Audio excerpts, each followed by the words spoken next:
Shalom Elohim, haleluya, puji nama Tuhan. Semangat pagi Bapak Ibu Saudara yang dikasihi Tuhan kita, Yesus Kristus. Jumpa lagi bersama saya Pendeta Samuel Mabuntu dalam Renungan Pagi ke 1929 hari Renungan Pagi ini mengudara.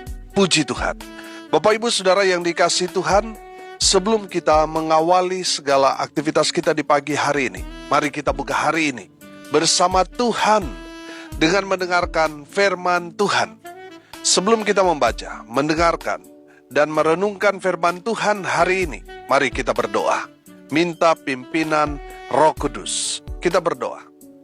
Bapa di surga, berbicaralah kepada kami semua. Pakai firman Tuhan ini untuk menegur kami, menasihati kami, menguatkan kami, meneguhkan iman percaya kami, dan menuntun kami supaya kami terus berjalan di jalan Tuhan yang benar. Dan pakai firman Tuhan ini untuk memberkati kami semua. Di dalam nama Tuhan Yesus yang adalah firman Allah yang hidup, kami berdoa. Amin. Haleluya. Bapak Ibu Saudara yang dikasihi Tuhan, bersama dengan saya kita akan belajar Alkitab dari kitab Kejadian sampai kitab Wahyu. Mari buka Alkitab kita dalam kitab 2 Raja-Raja pasal 23 ayat 24 sampai ayat 30. Demikian firman Tuhan. Para pemanggil arwah dan para pemanggil roh peramal juga terafim, berhala-berhala dan segala dewa kejijikan yang terlihat di tanah Yehuda dan di Yerusalem dihapuskan oleh Yosia dengan maksud menepati perkataan Taurat yang tertulis dalam kitab yang telah didapati oleh Imam Hilkia di rumah Tuhan. Sebelum dia, tidak ada raja seperti dia yang berbalik kepada Tuhan dengan segenap hatinya, dengan segenap jiwanya, dan dengan segenap kekuatannya, sesuai dengan segala Taurat Musa. Dan sesudah dia, tidak ada bangkit lagi yang seperti dia. Tetapi Tuhan tidak beralih dari murkanya yang sangat bernyala-nyala yang telah bangkit terhadap Yehuda oleh karena segala sakit hatinya yang ditimbulkan Manasye. Lalu berfirmanlah Tuhan, juga orang Yehuda akan kujauhkan dari hadapanku, seperti aku menjauhkan orang Israel. Dan aku akan membuang kota yang kupilih ini, yakni Yerusalem, dan rumah ini, walaupun aku telah berfirman tentangnya, namaku akan tinggal di sana. Selebihnya dari riwayat Yosia dan segala yang dilakukannya, bukankah semuanya itu tertulis dalam kitab sejarah Raja-Raja Yehuda? Dalam zamannya itu, majulah Firaun Neko, Raja Mesir, melawan Raja Asyur di tepi sungai Efrat. Raja Yosia pergi menghadapi dia, tetapi Firaun membunuhnya di Megido. Segera sesudah ia melihatnya, pegawai-pegawainya mengangkut mayatnya dengan kereta dari Megido dan membawanya ke Yerusalem. Kemudian mereka menguburkannya dalam kuburnya sendiri. Maka rakyat negeri itu menjemput Yoahas, anak Yosia, mengurapi dia dan mengangkat dia menjadi raja menggantikan ayahnya. Amin.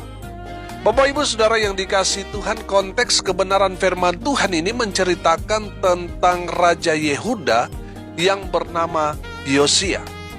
Raja Yosia menjadi raja saat itu di Yehuda, umurnya masih berumur 8 tahun.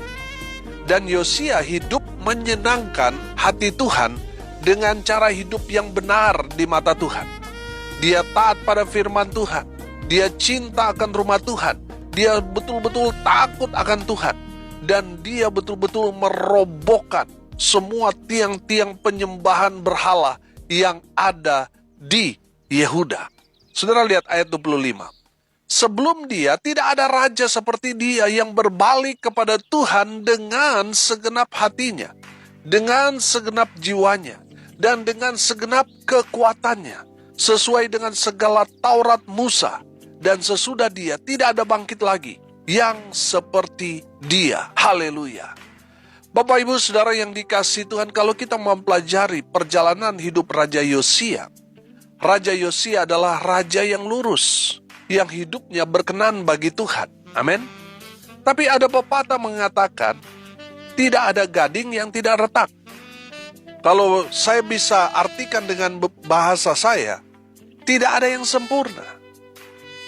Yang sempurna itu hanya Tuhan. Amin. Haleluya.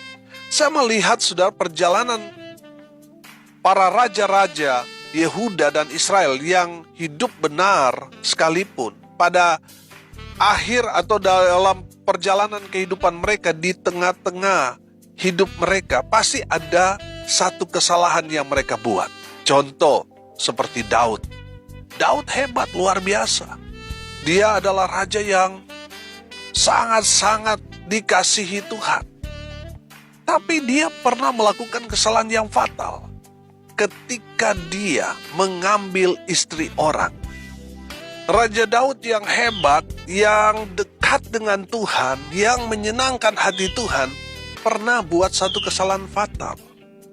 Dan kalau saudara mempelajari dalam perjalanan raja-raja Israel, orang-orang hebat yang ada di muka bumi ini, pernah sekali setidaknya mereka melakukan satu kesalahan dalam kehidupannya, sebagai tanda bahwa manusia itu tidak sempurna. Hanya Tuhan yang sempurna. Saya melihat saudara, kematian Yosia, Raja Yehuda ini sangat tragis. Saya mau katakan kematian Raja Yosia akibat kesalahannya sendiri. Dia sembrono. Apa itu sembrono? Kurang hati-hati. Kenapa saya bilang Yosia mati karena dia sembrono? Dia ceroboh. Coba saudara lihat ayat 29. Dalam zamannya itu, majulah Firaun Neko, Raja Mesir, melawan Raja Asyur di tepi sungai Efrat. Raja Yosia pergi menghadapi dia, tetapi Firaun membunuhnya di Megido, segera sesudah ia melihatnya. Bapak Ibu Saudara yang dikasihi Tuhan, dari kebenaran firman Tuhan ini kita dapat melihat bahwa Raja Yosia mati karena kurang hati-hati alias sembrono. Peperangan itu kan antara Mesir dengan Asyur, bukan Mesir dengan Yehuda. Saudara, kalau kita melihat perjalanan alur cerita ini, kita melihat bahwa Asyur ini sedang menjajah Israel dan Yehuda. Dia berperang dengan negara besar, tentara yang kuat, yaitu Mesir. Saudara, sebenarnya Yehuda atau Yosia ini diam aja, biarkan saja Mesir dan Asyur berperang. Nanti kalau salah satu mulai kewalahan, baru seharusnya Yehuda masuk untuk memenangkan peperangan itu. Tapi saudara perhatikan, di dalam firman Tuhan ini, Raja Yosia mati karena dia kurang hati-hati. Dia pergi sendiri menghadapi Raja Neko, Raja Mesir yang kuat itu. Akhirnya apa? Raja Yosia mati, dibunuh oleh Neko, Raja Mesir, karena Yosia kurang hati-hati alias sembrono. Saudara, saya melihat di sini bahwa Yosia mengandalkan dirinya sendiri. Dia tidak mengandalkan Tuhan. Saudara, firman Tuhan ini katakan kan dia menghadapi sendiri, saudara. Mesir sedang berhadapan dengan adik kuasa pada saat itu, Asyur. Pastinya Mesir ini punya kekuatan tentara yang besar. Nah, sementara Yehuda ini jajahan Asyur. Dia mau berhadapan dengan tentara Mesir yang kuat. Alhasil apa? Yosia mati. Karena apa? Kecerobohannya. Itulah kesalahan yang pertama dari Yosia. Dia tidak mengandalkan Tuhan, tapi mengandalkan dirinya sendiri. Ada berapa banyak orang Kristen juga seperti ini. Dia mengandalkan dirinya sendiri, merasa hebat, merasa paling pintar. Dia melakukan sesuatu sendirian tanpa dia datang kepada Tuhan. Dia tidak mengandalkan Tuhan. Saudara, kalau saudara mendengarkan firman Tuhan ini, dan saudara ditegur, bertobat saudara. Karena orang yang berjalan sendiri tanpa Tuhan, mereka akan bernasib sama seperti Yosia ini. Mati karena kecerobohannya. Mati karena sembrono, kurang hati-hati. Kesalahan kedua yang saya temukan di sini, kenapa Raja Yosia mati dengan cara yang tragis? Karena Raja Yosia tidak melakukan seperti apa yang dia lakukan. Biasanya dia selalu meminta petunjuk pada para nabi. Apa yang harus dia lakukan? Apakah dia harus maju atau tidak? Ataukah dia ke kiri atau ke kanan? Biasanya dia tanya dulu kepada hamba-hamba Tuhan. Tapi dalam konteks ini tidak. Dia tidak mendengarkan, tidak meminta petunjuk dari Tuhan. Itulah kesalahan Yosia yang kedua. Bapak Ibu Saudara yang dikasihi Tuhan, saudara dan saya akan mati sembrono kalau kita mengandalkan diri kita sendiri. Kalau kita tidak mengandalkan Tuhan dalam hidup kita, kita akan mati dengan cara yang sia-sia. Kalau kita tidak mau mendengarkan firman Tuhan, teguran yang disampaikan oleh hamba Tuhan, oleh firman Tuhan, kita akan mati sia-sia. Jadi hari ini kita belajar saudara, jangan sembrono. Karena kalau kita sembrono, kita akan mati sia-sia. Yang pertama yang harus kita lakukan, andalkan Tuhan dalam hidup kita. Amin. Jangan mengandalkan diri kita sendiri saudara. Kalau saudara mengandalkan dirimu sendiri, merasa hebat, saudara merasa masih kuat, saudara masih merasa punya segalanya, sehingga saudara tidak mengandalkan Tuhan, saudara akan mati sia-sia. Tapi kalau saudara mengandalkan Tuhan dalam hidup saudara, maka saudara akan diberkati Tuhan dengan luar biasa. Yeremia 17 ayat 5 sampai ayat 8 berkata begini.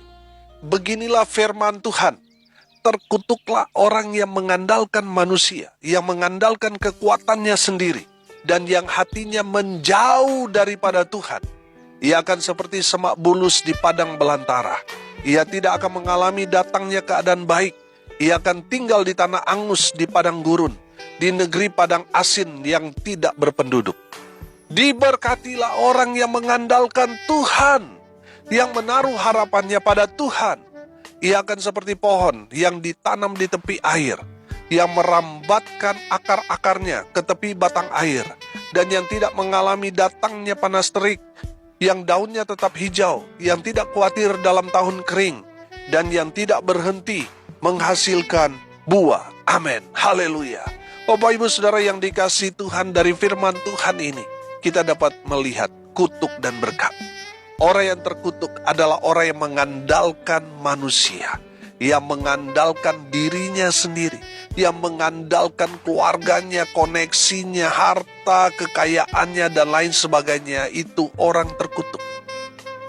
Saudara, orang yang mengandalkan dirinya sendiri, ia tidak akan mengalami datangnya keadaan baik. Saudara yang dikasihi Tuhan, sebaliknya, orang yang diberkati adalah orang yang mengandalkan Tuhan dalam hidupnya, yang menaruh harapannya pada Tuhan. Diibaratkan di sini seperti pohon yang ditanam di tepi aliran air. Dia tidak akan khawatir dalam tahun kering, dan yang tidak berhenti menghasilkan buah. Terus diberkati, mau musim panas, musim hujan, mau masa-masa suka maupun duka, masa-masa paceklik sekalipun, dia tetap menghasilkan buah. Dia tetap menikmati berkat-berkat Tuhan. Haleluya. Bapak Ibu Saudara yang dikasihi Tuhan, andalkan Tuhan dalam kehidupanmu, maka berkat-berkat Tuhan akan mengalir menjadi milik saudara dan saya. Haleluya. Yang kedua saudara, dengarkan petunjuk firman Tuhan yang disampaikan oleh hamba-hamba Tuhan, oleh firman Tuhan yang saudara baca, saudara dengarkan. Dengarkan petunjuk firman Tuhan itu. Karena dengan mendengarkan firman Tuhan kita diberkati. Amin. Ulangan 28 ayat 1 sampai ayat 5 di sana dikatakan begini. Jika engkau baik-baik mendengarkan suara Tuhan Allahmu dan melakukan dengan setia segala perintahnya yang kusampaikan kepadamu pada hari ini, maka Tuhan Allahmu akan mengangkat engkau di atas segala bangsa di bumi. Segala berkat ini akan datang kepadamu dan menjadi bagianmu jika engkau mendengarkan suara Tuhan Allahmu. Diberkatilah engkau di kota dan diberkatilah engkau di ladang. Diberkatilah buah kandunganmu, hasil bumimu, dan hasil ternakmu, yakni anak lembu sapimu, dan kandungan kambing dombamu. Diberkatilah bakulmu dan tempat adonanmu. Dan seterusnya saudara baca di sana dikatakan, diberkatilah, diberkatilah. Kalau apa? Kalau saudara mendengarkan firman Tuhan ini dengan baik-baik, dengan sungguh-sungguh, maka saudara berhak atas janji-janji berkat yang Tuhan sudah sampaikan melalui kebenaran firman Tuhan ini. Amin. Bapak Ibu Saudara yang dikasihi Tuhan, jangan sembrono dalam kehidupan saudara. Andalkan Tuhan dalam hidup dan dengarkan petunjuk firman Tuhan, maka hidup akan diberkati. Amin. Mari kita berdoa. Terima kasih Bapa di surga sudah menyapa kami melalui kebenaran firman Tuhan ini. Berkati semua pendengar dimanapun mereka berada. Berkati hidup mereka. Rumah tangga mereka diberkati. Usaha pekerjaan pelayanan mereka diberkati Tuhan. Dibuat beruntung berhasil di dalam nama Tuhan Yesus. Mereka yang sakit Tuhan sembuhkan. Mereka yang lemah Tuhan kuatkan. Tuhan hibur mereka yang berduka cita. Tuhan berkati ya Tuhan dalam nama Tuhan Yesus mereka yang hari ini berulang tahun. Tuhan Yesus memberkati mereka dengan umur panjang. Hamba berdoa Tuhan berkati ya Tuhan semua pendengar. Biarlah berkat dari surga turun memenuhi semua pendengar. Bapak Ibu Saudara yang dikasihi Tuhan, arahkanlah hatimu dan terimalah berkat dari Tuhan Yesus. Tuhan memberkati engkau dan melindungi engkau. Tuhan menyinari engkau dengan wajah-Nya dan memberi engkau kasih karunia. Tuhan menghadapkan wajah-Nya kepadamu dan memberi engkau damai sejahtera. Di dalam nama Tuhan Yesus, sumber segala berkat. Bapak Ibu Saudara yang percaya, diberkati Tuhan, katakan amin. Puji Tuhan. Bapak Ibu Saudara yang dikasihi Tuhan, kalau saudara merasa diberkati melalui renungan pagi ini, bagikan juga kepada saudara-saudara yang lain agar mereka juga diberkati. Karena untuk itulah kita dipanggil, untuk jadi berkat. Salam kasih dari Bali. Saya Pendeta Samuel Mawuntu. Sampai jumpa besok pagi. Tuhan Yesus memberkati kita semua. Haleluya.